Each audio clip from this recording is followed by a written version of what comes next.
சேனலுக்கு உங்கள் எல்லாரையும் வரவேற்கிறேங்க. இன்றைக்கி நம்ம பார்த்துட்டு இருக்க வீடியோ என்னென்னா ஃப்ரைடே ஸ்பெஷல் தான். பீஃப் கிரேவி தாங்க செஞ்சுருக்கேன். இது ரொம்ப சூப்பராகட்டும், ரொம்ப கொஞ்சம் வித்தியாசமாகவும் இருக்கும். வாங்க நம்ம இந்த பீஃப் கிரேவி வந்து எப்படி செய்கிறது அப்படி சொல்லிட்டு பார்க்கலாம். இப்போ இந்த பீஃப் கிரேவிக்கு தேவையான பொருட்கள் பார்த்துடலாம். நான் 2 பெரிய வெங்காயமாக எடுத்திருக்கேன். இது நல்லா நைஸாக கட் பண்ணி எடுத்து வச்சுக்கோங்க. இந்த மாதிரி நல்லா நைஸாக கட் பண்ணி எடுத்துக்கோங்க. அப்போ தான் சீக்கிரம் வந்து வெங்காயம் வந்து வதங்கும். அதனால நான் நல்லா நைஸாக கட் பண்ணி எடுத்து வச்சுருக்கேன்.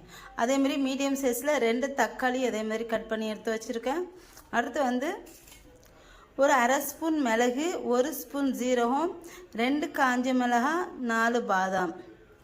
பாதாம் வந்து ஒரு 2 கூட சேர்த்தா போதும். விருப்பம்னா கூட 2 வந்து குறைச்சிக்கோங்க. நான் வந்து 4 வந்து சேர்த்துருக்கேன், சின்ன சின்னதாட்டு. அடுத்து இந்த மாதிரி ஒரு 2 துண்டு பட்டை எடுத்துக்கோங்க, 2 ஏலக்காய், 2 கிராம்பு. அடுத்து இந்த ரோஸ் பெட்டல்ஸ் வந்து ஒரு 1/2 ஸ்பூன் வந்து சேர்த்துக்கோங்க. இந்த கிரேவி வந்து மட்டன் கிரேவி மசாலா வந்து மட்டனும் செய்யலாம், சிக்கனும் செய்யலாம்.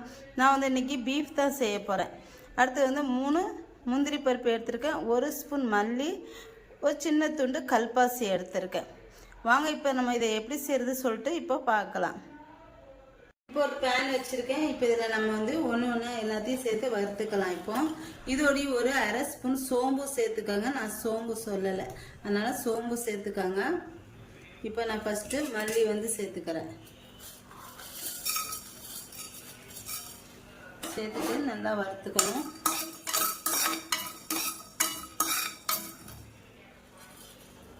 அடுத்து பட்டை எல்லாமே சேர்த்துக்கோங்க.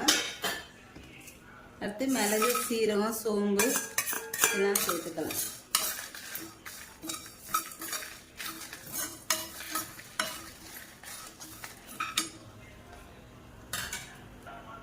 இப்போ இது எல்லாத்தையும் நல்லா வறுத்தாச்சு. இப்போ இதை நம்ம என்ன செய்யறோம்னா நல்லா ஆற வச்சுட்டு பொடி பண்ணி எடுத்து வச்சுக்கலாம். இப்போ நம்ம இந்த கிரேவி வந்து எப்படி செய்யறதுன்னு பார்க்கலாம்.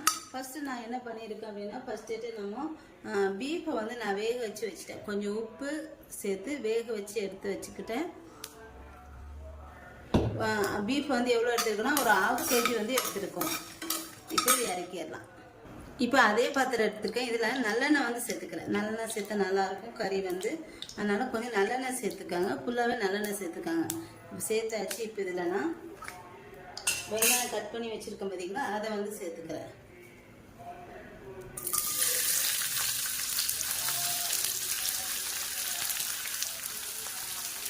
இந்த வெங்காயத்தை வந்து நல்லா வதக்கிடணும். நல்லா வதக்கிடுங்க.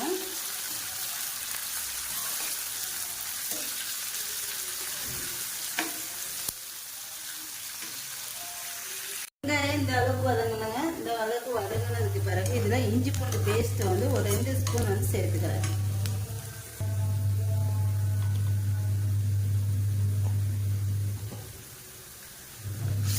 சேர்த்துட்டு இதையும் வதக்கிக்கலாம் நல்லா. இப்போ இது நம்ம இந்த இஞ்சி பூண்டு பேஸ்ட் நல்லா வதங்கினதுக்கு பிறகு இதை கட் பண்ணி வச்சுருக்க தக்காளி சேர்த்துக்கலாம். தக்காளியை நல்லா நைஸாக கட் பண்ணிக்கோங்க, அப்போதான் சீக்கிரம் வதங்கும்.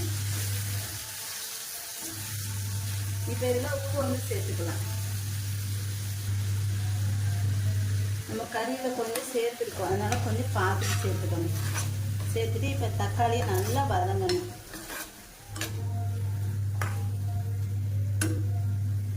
இப்போ இந்த வெங்காயம் தக்காளி எல்லாம் நல்லா வதங்கிருச்சு. இப்போ இதில் நான் வந்து ஒரு 1/4 ஸ்பூன் மஞ்சள் தூள் வந்து சேர்த்துக்கிறேன்.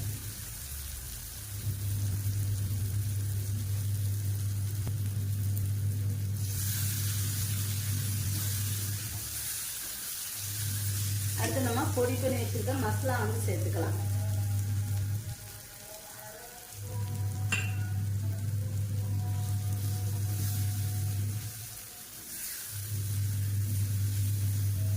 இது லைட்டாக வதக்கி விட்டுட்டு இப்போ இதில் நம்ம வேக வச்ச கறியை வந்து சேர்த்துக்கலாம்.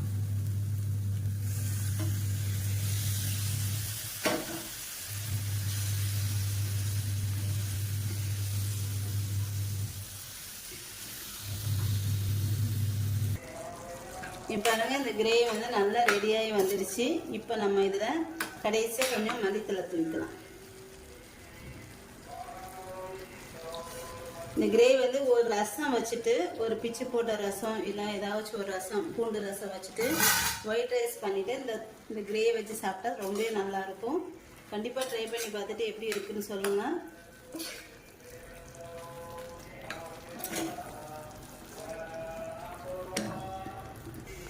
ரொம்ப சூப்பரான பீஃப் கிரேவி வந்து ரெடி ஆயிடுச்சுங்க. என்னோட இந்த வீடியோ உங்களுக்கு பிடிச்சிருந்தா லைக் அண்ட் கமெண்ட் ஷேர் பண்ணிக்கோங்க. அப்படியே என்னோட சேனலை சப்ஸ்கிரைப் பண்ணிவிட்டு ஒரு லைக்கும் போட்டு விட்டுடுங்க.